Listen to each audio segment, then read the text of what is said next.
everybody. I'm from St. Thomas Episcopal Church in White Sulphur. I'm also the missioner at the Church of the Incarnation in Roncevert. A lot of you don't know much about the Episcopal Church, and I am not here to tell you about that. But I am here to tell you that you might have noticed something about the Episcopal Church recently in the news. Yeah, when the president marched across, having people pushed aside with people on horseback and batons and pushing people out of the way so he could walk over and stand in front of an Episcopal church and hold a Bible up. You know he was holding it up upside down, right? I kid you not. And I don't know if you heard any of the comments that were made after that, but one of them was by the Bishop of the Diocese of Washington, D.C., Bishop Marion. And you know what she said about that? She said, he doesn't come to church here. He showed up on the day of his inauguration. He didn't come over here to pray. He didn't come over here to even ask us, would it be all right if I came by? And he certainly didn't come to do anything more than to use the church behind him as a prop. I'm proud to tell you that Bishop Marianne and I were classmates in seminary. She's a glorious person. I get so angry. I get so angry when people start trying to wave flags and Bibles and start doing all this righteous sounding stuff that absolutely does nothing to help anybody when it's used to degrade another person.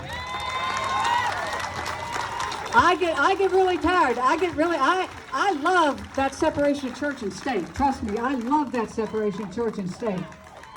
And it always kind of drives me crazy that everybody wants to put up the 10 Commandments, but nobody wants to put up the Beatitudes of Jesus Christ. The ones that say, blessed are the peacemakers. Blessed are you who mourn. Blessed are the poor. Blessed are those who need to be comforted. They don't want to say that. They want to say, thou shalt not. And we have lived too long by being told, you shall not. Preach. I know most of you weren't alive in the 1960s.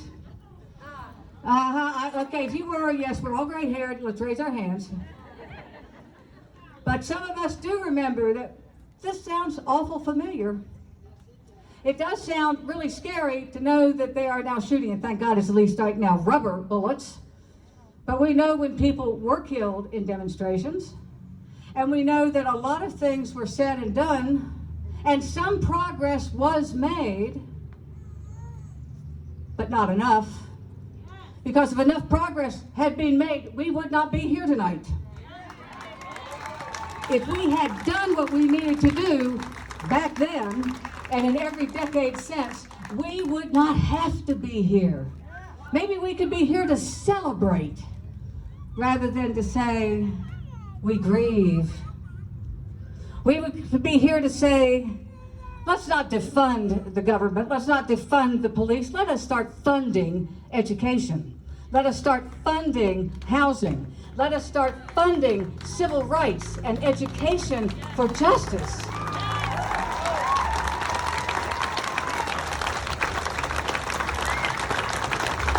I am proud to be part of this night, and I thank those who invited me to be here.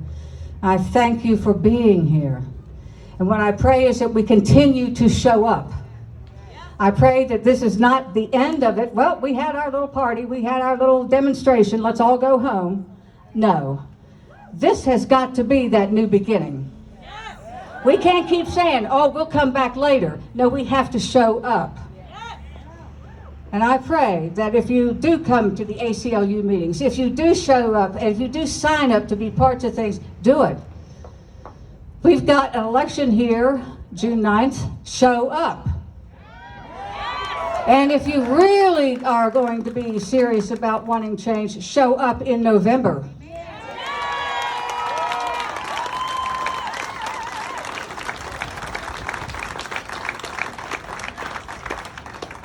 I don't know, I'm going to close with one last thing. I just read it today on Facebook, maybe you did too, that in the House of Representatives, I believe it was, the Democrats held silence for 8 minutes and 46 seconds. That's a powerful symbol. When we tonight took knees for 8 minutes and 46 seconds, that's a powerful symbol. But we need to keep going. We need to get off the knees and get in the streets, and we need to start writing the letters, and we need to start organizing.